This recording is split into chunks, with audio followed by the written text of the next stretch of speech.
Hi అండి, నేను సుమిత్ర. పులిహోర, చింతపండు పులిహోర ఎలా చేయాలో చూపించబోతున్నాను. దానికి ముందుగా ఆయిల్ వేసుకొని, ఆయిల్ హీట్ అయింది. అందులోకి పోపు దినుసులు వేసుకున్నాము. ఆవాలు, జీలకర్ర అండ్ పచ్చిశనగపప్పు, 2 పచ్చిమిర్చి వేసాను. ఇవి బాగా ఫ్రై అయిన తర్వాత ఇందులోకి ఒక పౌడర్ చేసుకోవాలండి. ఇది పచ్చిశనగపప్పు, మిరియాలు, జీలకర్ర అండ్ ధనియాలు, ఎండుమిర్చి తీసుకొని బాగా ఫ్రై చేసుకొని, ఈ ఆయిల్లో కాదు సపరేట్గా ఫ్రై చేసుకొని బాగా చల్లారిన తర్వాత పౌడర్ చేసి పెట్టుకోవాలి మెత్తగా. ఈ పులిహోరలోకి నేను ముందే పౌడర్ చేసి పెట్టానండి ఈ పౌడర్ని. సో ఇప్పుడు ఎండుమిర్చి కూడా వేసుకొని ఇందులోకి ఎండుమిర్చి వేగిన తర్వాత వేరుశనగ పప్పు కూడా వేసుకొని అంతా ఫ్రై అయిన తర్వాత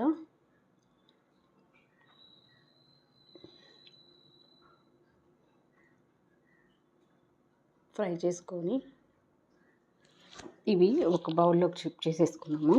ఎందుకంటే క్రంచీగా ఉంటుంది కదా, మనం ఇందులో పులుసు వేసి ఉడికిస్తాం కదా, మెత్తగా అయిపోకుండా తీసి పెట్టుకున్నామంటే బాగుంటుంది. ఇంగు వేసుకొని ఇంగు ఫ్రై అయిన తర్వాత ఇందులోకి ముందుగా కలిపి తీసి పెట్టుకున్న చింతపండు జ్యూస్ వేసేసుకోవాలి.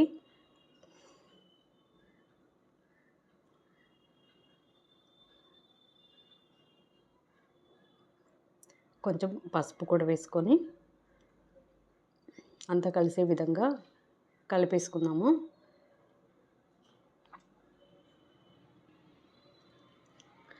రుచికి సరిపడా సాల్ట్ వేసుకొని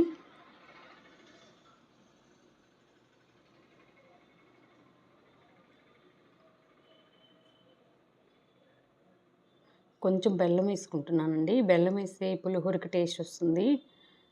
పుల్లగా తీయగా సూపర్ ఉంటుందన్నమాట. బెల్లం వేయడం వల్ల మంచి టేస్ట్ వస్తుంది. ఇప్పుడు ఈ పులుసు వాటర్ బాగా పులుసు అంతా ఇంకిపోయి పులుసులో ఉంచి ఆయిల్ బయటికి రావాలి. అప్పటి వరకు ఉడికించుకొని ముందుగా ఉడికించి పెట్టుకొని తీసుకున్న రైస్ని వేసుకొని యాడ్ చేసేసుకోవడమే. అంతే అండి, ఎంతో సింపుల్ అండ్ టేస్టీ పులిహోర మనకు రెడీ అయిపోయింది. చింతపండు పులిహోర.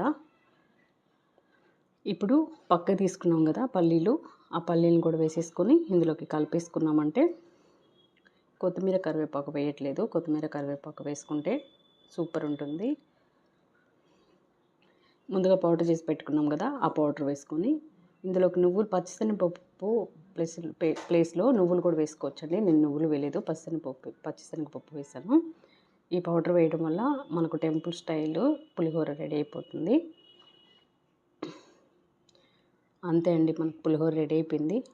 వీడియో నచ్చితే లైక్ చేయండి, షేర్ చేయండి, సబ్స్క్రైబ్ చేసుకోవడం మర్చిపోవద్దు. Please like and share, subscribe.